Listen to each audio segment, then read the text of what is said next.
المشاهدين الكرام، السلام عليكم ورحمة الله وبركاته. أرحب بكم أجمل ترحيب في هذا اللقاء الخاص الذي نجريه مع اللواء محمد علي المقدشي رئيس هيئة الأركان في أحد المواقع في جبهات القتال أثناء جولتنا الميدانية للاطلاع على أوضاع المقاتلين وعلى التطورات الميدانية.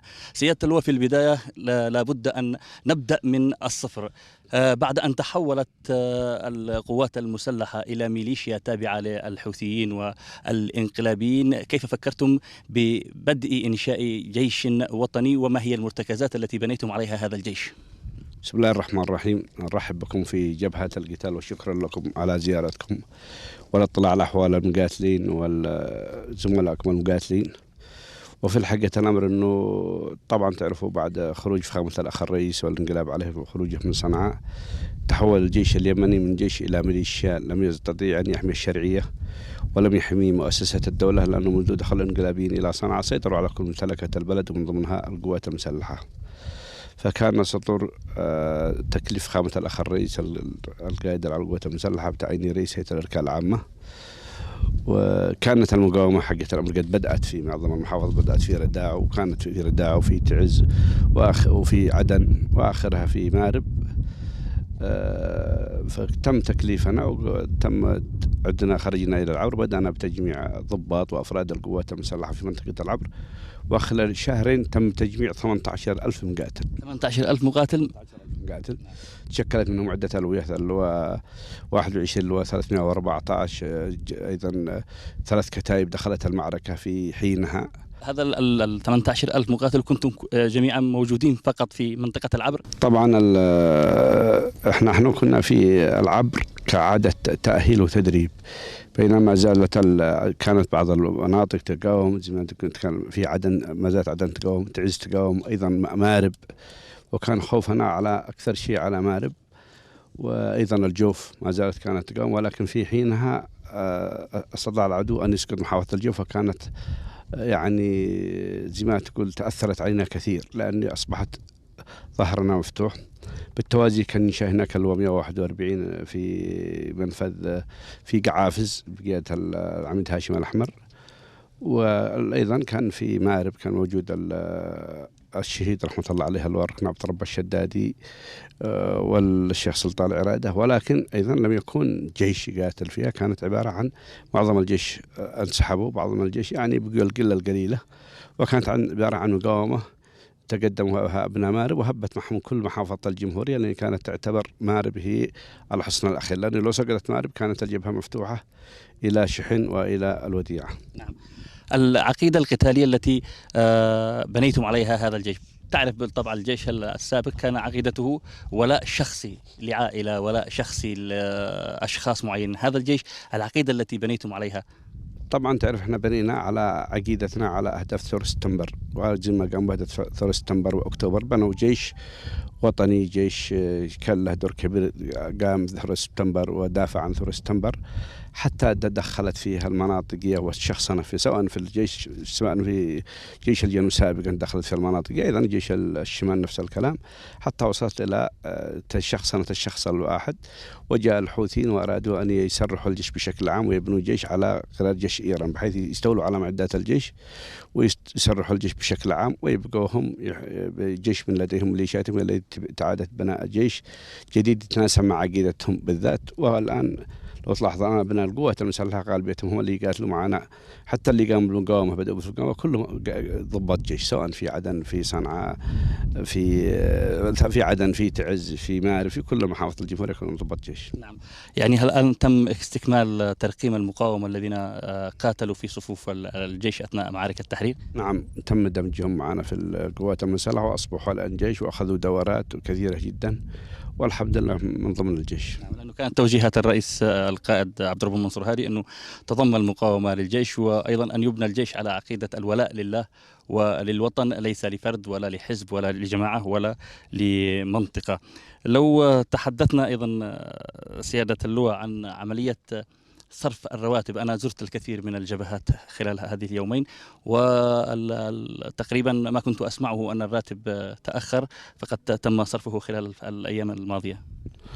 طبعا الرواتب كنا نعاني معضلة منها، فالآن طبعا أولا إعادة بناء جيش، تجميع الجيش، إعادة أيضا المقاومة، دمج المقاومة في القوات المسلحة. وأيضا الجيش السابق الذي كان موجود في مناطق دخل أيضا متقاعد، نفس الكلام اللي مثلا في عدن، في مناطق كثيرة تعرفون عدن كانت تحتوي على جيش كبير كان سابق، وكانوا في ناس متقاعدين وناس أيضا الدوائر وزارة الدفاع، الناس المنضمين. فهذا شكل عبء كبير جدا ليس على المقاتل اللي في الجبهات بس، أيضا معك جالك أفراد ضموا إليك ولم يدخلوا في المعركة، أيضا أفراد حماية وحدات أيضا مناطق لم تقاتل، ما تقاتلش لكن أيضا تجيب منك مرتبات. فهذا سبب مشكلة كبيرة جدا، لكن الحمد لله تجاوزناها بتوجيهات فخامة الأخ الرئيس وكذلك نائبه، وأيضا بدعم الأخوة الأشقاء في المملكة العربية السعودية وقوات التحالف في قدة خادم الحرمين الشريفين، ولي العهد وزير الدفاع، والذي استطاع أن يتغلبوا إن شاء الله، وجهوا بصرف 4 مرتبات الآن للقوات المسلحة من شهر 1 إلى شهر 4، وستصرف شهر في هذا الأسبوع القريب إن شاء الله. يعني ستصرف خلال الأيام القادمة بإذن الله سبحانه وتعالى. عملية ترقيم الجيش، لأنه هناك من يقول أن هناك أسماء تضم وليست موجودة في ميادين القتال، ما صح ذلك؟ حق الأمر ليست موجودة، طبعا هي ليست موجودة في ميادين القتال، ولكنها في مشكلة واجهتنا لعدم وجود المرتبات. مثلا الجندي الذي يجي يقاتل معك المرتب كان تأخر 4 إلى 5 أشهر يستلم المرتب، فلم يبقوا إلا خلص الجيش، بقية الناس يروح يشكي على إسرته، فلما يجي المرتب هو قد قاتل معك شهرين مثلا، قاتل معك شهرين 3 أشهر، فأول ما يصل المرتب يريد يشتي منك مرتب. أنت لو قلت له أنت، وهو مش موجود طبعا في حينها إنه يوصل المرتب، لكن قد لا قريب شهر، لكن قد قاتل معك شهر، فاضطر إنك تديله. الشيء الثاني اللي تكلمت لك الآن، في ناس مناطق الآن مثل الأولى، مثل الثانية، مثل مناطق شبوه بكاملها، مثل التأمين الفني، الشرطة العسكرية، وحدات، يعني هذا غير مقاتلة وتعتبر نسبة كبيرة، فالناس ينظروا إن كأن الجيش كله في الجبهات. لا، ولذلك يتحدثون عن أسماء وهمية تتبع قيادات معينة يعني. لا، ليست قيادة، لكن أقول لك أنا في حاجة، مثلا ناس في جرحوا، ناس معك ضباط أيضا جيش قدامى وكانوا معك في الخدمة، لكن ليس لديهم أعمال، فاضطرت تدي لهم مرتباتهم وتدي لهم.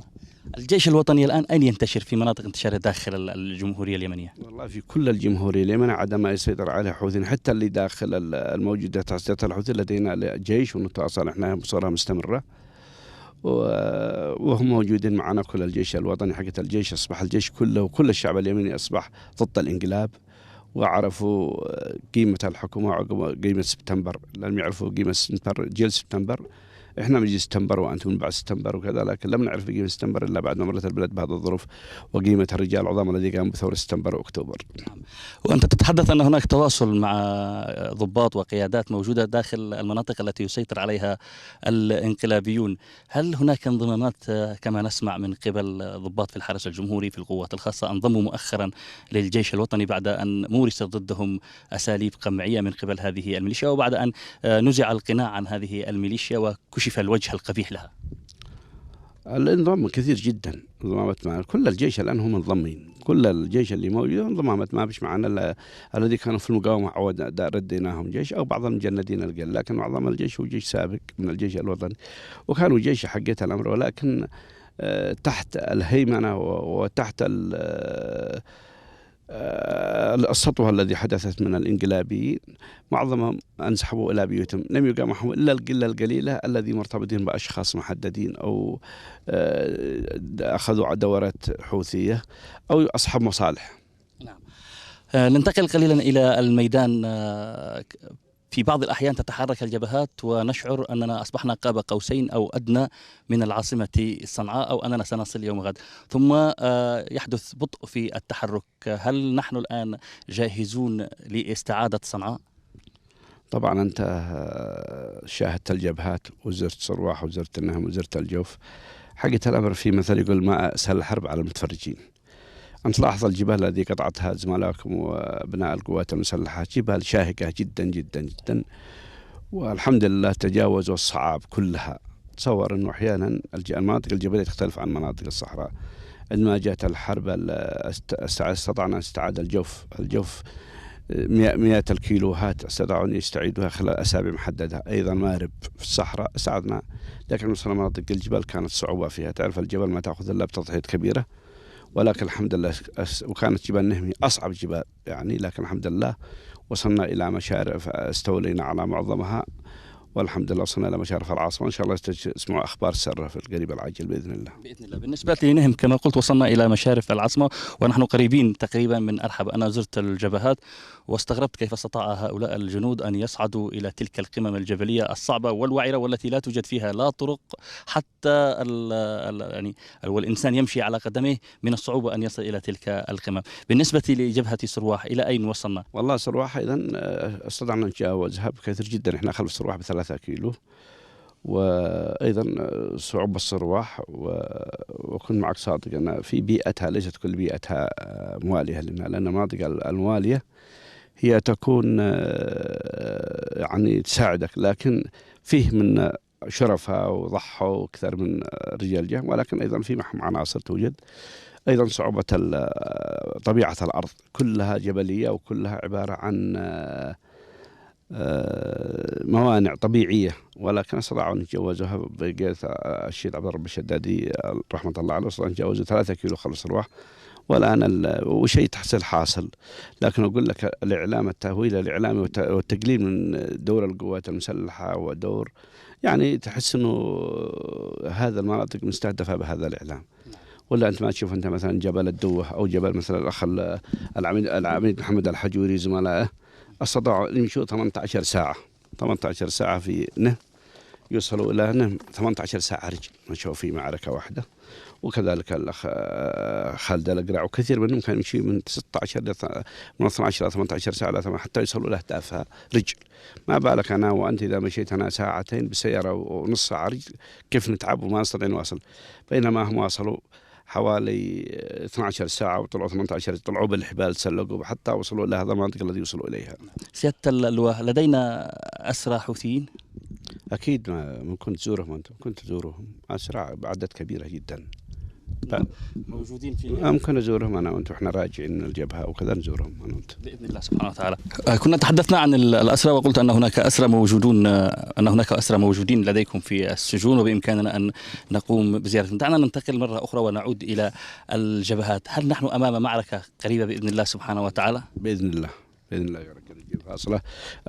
الشيء الثاني الذي ننوه إليه هو الأخ محمد، طبعا هو من الحرس الجمهوري اللي انضموا مع الزملاء وما زالوا كثيرين ينضموا، وفيه تشويه إعلامي في عند الانقلابيين أنه الذي يجي هنا استقباله، وأن يعني يصورونا كأن إحنا وحوش وكأن إحنا دواعش ولكن عندما يجوا زملائهم عندما ينضموا إلينا ويشوفوا الوضع عندنا يقول لك يروحوا آمن مستقر، بينما هم افترض لو واحد انضم الله برغم ما بش ولا يمكن واحد انضم إليهم، لكن افترض لو واحد صار يضم إليهم والله يمكن يخلوه تحت الرقابة ولا حبس ما يسمحوا له يتحرك، لكن عندنا انضمنا اليوم الثاني يخرج يروح أن ما يحب وأن ما يريد يصير.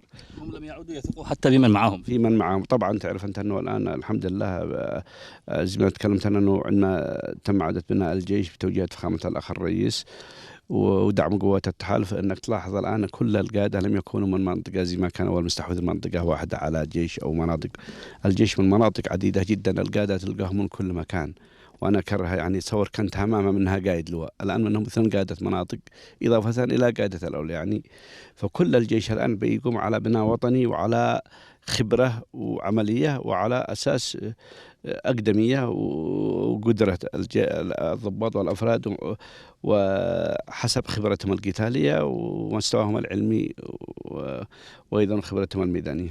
سيادة اللواء، قد نتحدث عن جاهزية وقد نتحدث عن قوات انضمت وقد نتحدث عن، لكن أصعب المعارك التي واجهتك وأنت تخوض هذه الحرب ومع رجالك في الميدان؟ والله شوف ما فيش على الرجال صعوبة، طبعا أنت تعرف أن بالنسبة لنهم وصرواح بالذات يعني نهم كان في حديث علي عبد الله صالح يقول إذا تربيها، لأنه عندما شاف الانصارت في الجو في كذا قال دي ما تربيها المناطق تربي فرضة نهم، اللي ما تربيها أمها تربيها فرضة نهم.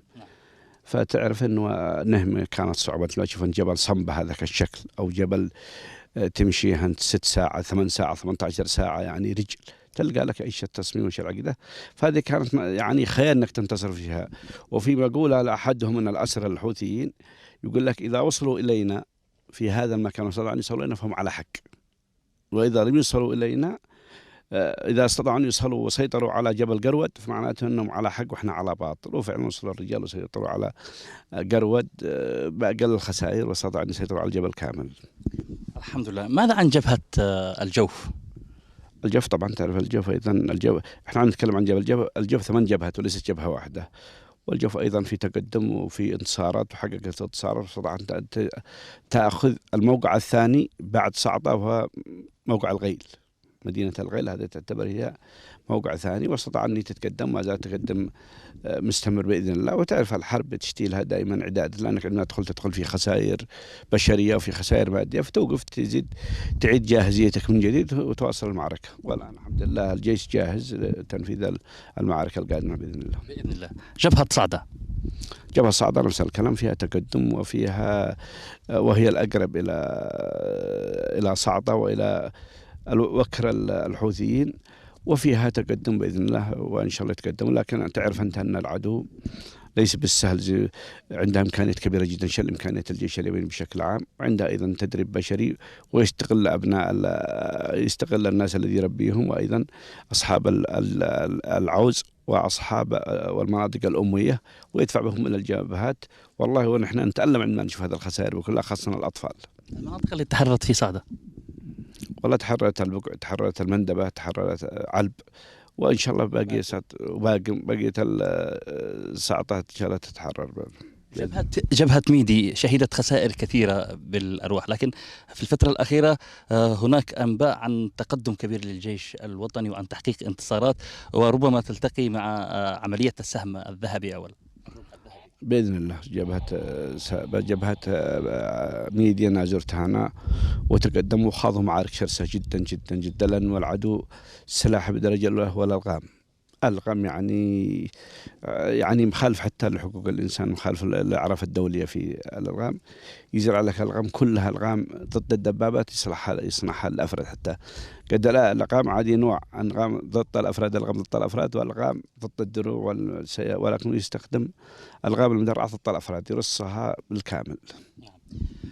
جبهة يعني ربما دارت فيها حروب كثيرة وما زالت إلى الآن تخوض معارك شرسة جدا، ولكن المشكلة والمصيبة فيها أن الضحايا أغلبهم من المدنيين. جبهة تعز. والله جبهة تعز الحمد لله حققت، لأنه تعرفت ليش من المدينة، لأن تعز استطاع أبنائها أن يحروها بالداخل بأقل الإمكانيات. يعني تصور معهم دبابة وعربة واحدة، واستطاعت أن أبنائها من داخلها رغم الإمكانيات استطاعوا أن يحروها وأن يطهروا معظم تعز، وأن يفتحوا الخط بينهم وبين عدن.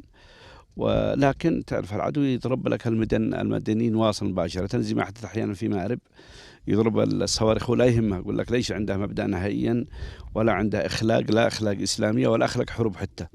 ولذلك هو يضرب المدنيين دائما بصورة مستمرة، يضرب المدينة لأنه موجود في جبال مطوقة على تعز، ولكنه لم يستطيع أن يتقدم متر واحد من يوم بدأت مقاومة أبناء تعز وعادت بناء. وتعز في كل يوم أفضل. تعز زي ما كانت سابقا، كانت أول مغلقة ومحصورة أو منفصلة، لكن أصبحت الآن ملتحمة مع جبهة عدن، وإن شاء الله فخامة الأخ الرئيس وجه بتحرير تعز، ولكن بعض المعوقات، ولكن المفروض أن تتحرر تعز بحسب توجيهات فخامة الرئيس قبل رمضان بإذن الله سبحانه وتعالى. هم بيحتاجوا إلى دعم بالسلاح، كما وصلني يحتاجوا إلى دعم بالسلاح بالذخيرة، ولا يحتاجون الكثير من الرجال لأنه لديهم حقيقة. نعم، احنا التحالف في الفترة الأخيرة عندنا فتحت الخطوط، بدأوا يدعموهم، والأخ الرئيس ونائبه وجهوا بدعمهم، ودعمناهم من هنا من عندنا، ودعمناهم بدبابات ودعمناهم، وإن شاء الله هم وضعهم كل من يوم أفضل يوم. طبعا وضع الجبهة بشكل عام، لو تلاحظ أنت قبل شهر أو شهرين تلقى أنت في مكان غير المكان، وكل شهر أفضل. ولكن تعز أيضا بنفس الوقت ما لها من مكانة في نفوس اليمين بشكل عام، ولها من مكانة أيضا هي في وجودها كقائدة للتحرير. هو العدو يستهدف تعز، وكذلك تعز أيضا لتحريرها لها مكانة في نفوس اليمنيين جدا. فتعز إن شاء الله تتحرر قريب بإذن الله. بإذن الله سبحانه وتعالى. بالطبع عندما بدأتم بعد توجيهات فخامة الرئيس عبد الرب منصور هادي القائد الأعلى للقوات المسلحة بتأسيس أول ألوية عسكرية لعملية التحرير، كنتم لا تمتلكون سوى بقعة بسيطة من الأرض. الآن الجيش الوطني ربما يحكم السيطرة على ما يقارب 80 إلى 85% من اليمن الاتحادي. لا شك أن المعارك التي خضتموها طويلة جدا والتضحيات كانت كبيرة، ومن هؤلاء سقط جرحى وسقط شهداء. ماذا عن جرحى الجيش؟ ماذا عن جرحى المقاومة؟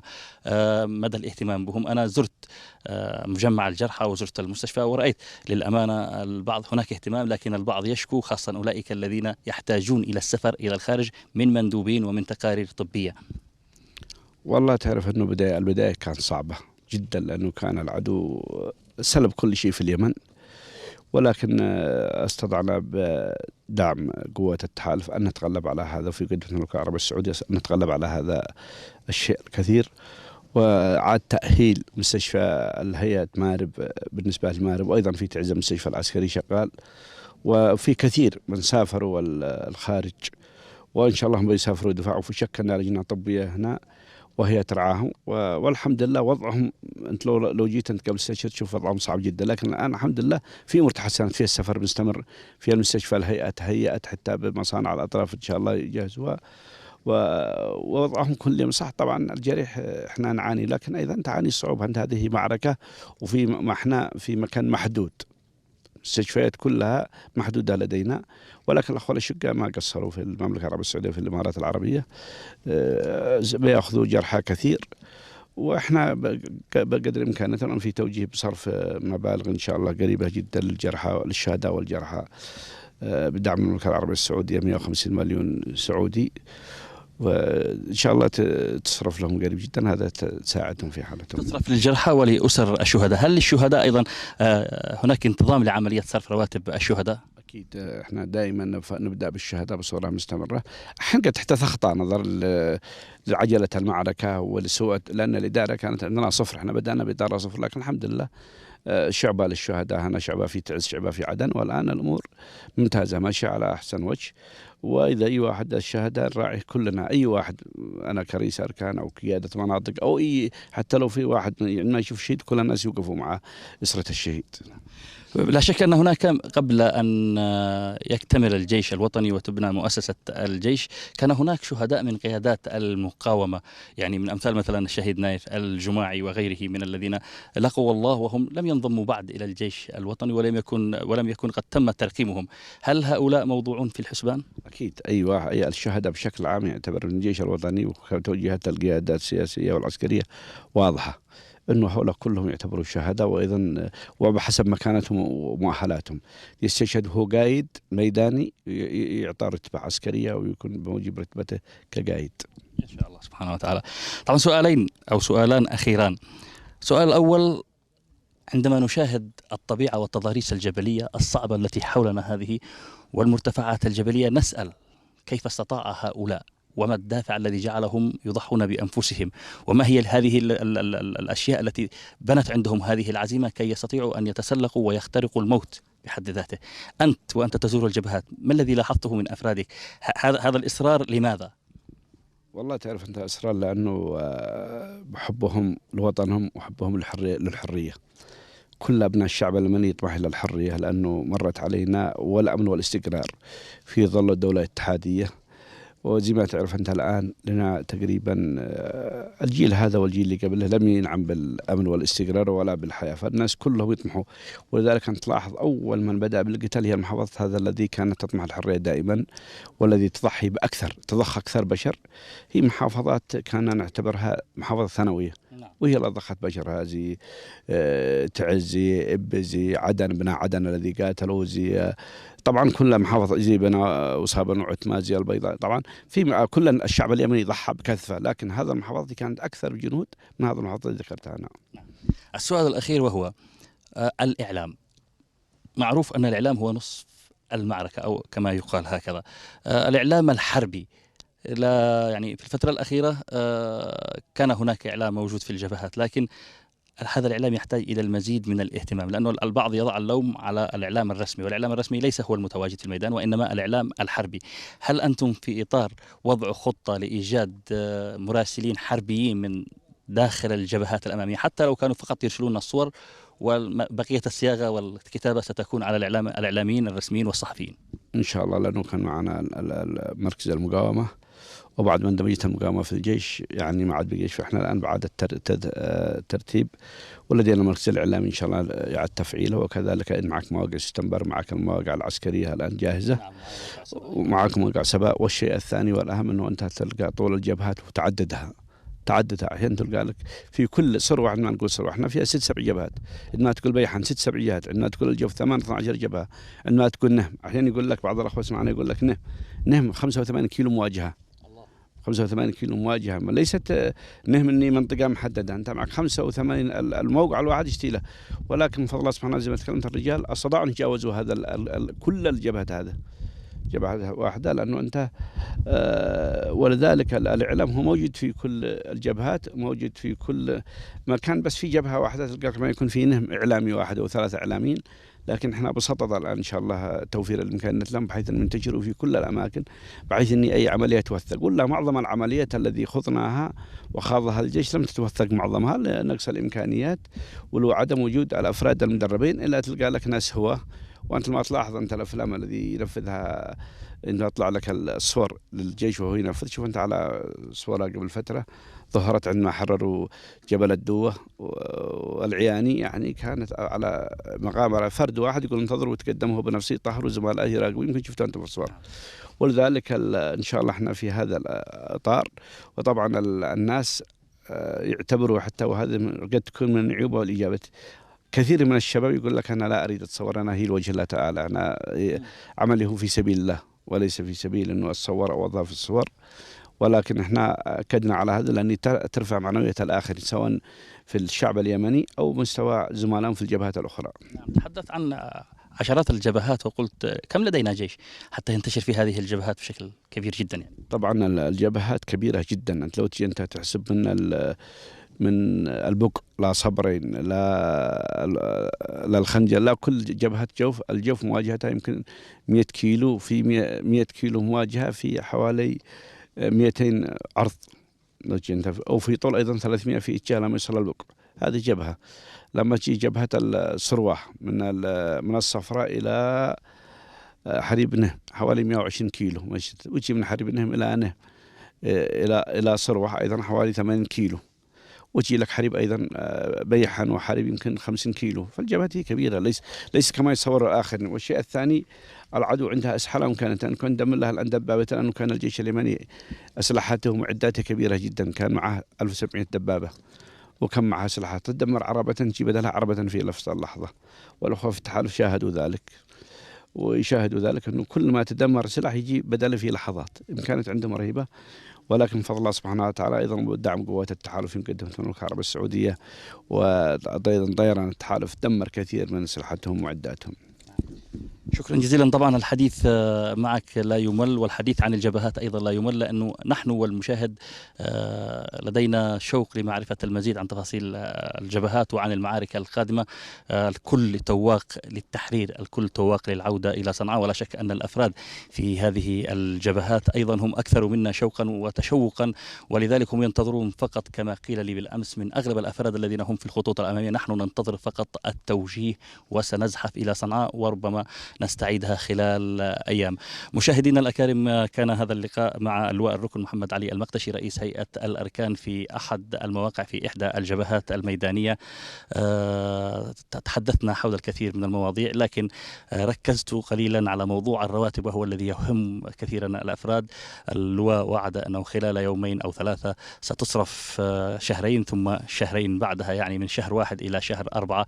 أيضا وجه بالاعتناء بالجرحى وقال أن هناك لجان ستقوم الآن بتسفير الجرحى، الشهداء ومستحقاتهم وأيضا الجرحى ومستحقاتهم تصرف بإذن الله سبحانه وتعالى بشكل منتظم. نحن هنا في هذه الجبهة، لكن نريد أن نكون غدا هناك في صنعاء وأن نلتقيكم من استديوهات قناة اليمن في الحصبة.